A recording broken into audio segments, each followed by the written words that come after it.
Il y a aujourd'hui parmi le peuple de Dieu la nécessité de recouvrer quelque chose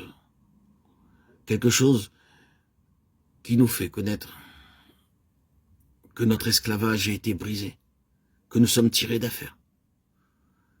Nous ne sommes pas simplement libres et laissés pauvres, nous sommes dans l'opulence avec des richesses célestes en tant que peuple riche et libre du Seigneur.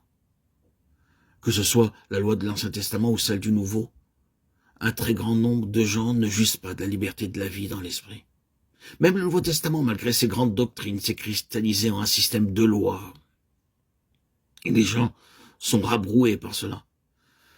Le fondamentalisme est comme cela.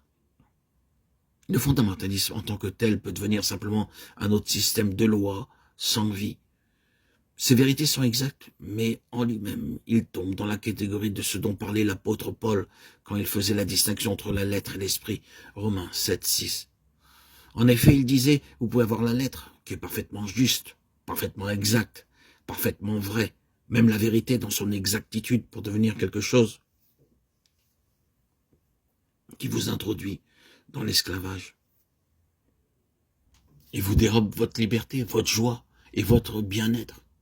En d'autres termes, le fait que vous êtes parfaitement orthodoxe et correct dans votre doctrine n'est pas une preuve que vous êtes une personne faisant partie du peuple libre du Seigneur, jouissant de ce bien-être et de cette abondance du Seigneur. Vous pouvez aller ça et là avec ce lourd carcan d'orthodoxie autour du cou et ne pas être du tout heureux dans votre christianisme, craignant de violer quelques principes, quelques vérités. Vous pouvez être une personne très misérable, tout en étant dans une absolue orthodoxie et exactitude d'enseignement et de doctrine. Non, malgré le fait que la doctrine doit être exacte et que nous devons nous trouver dans la vérité. Il y a ce facteur supplémentaire qui signifie que vous et moi, nous sommes le peuple libéré de Dieu. Nous jouissons de la liberté de l'esprit et de la vie de l'esprit. Ainsi, cette muraille représente ou parle d'un rempart contre la crainte. Toute muraille de ville signifie cela. C'est là la raison de son existence, si elle mérite ce nom. Et remarquez qu'en ces temps-là, ils avaient l'habitude de bâtir très correctement et très méticuleusement des murailles.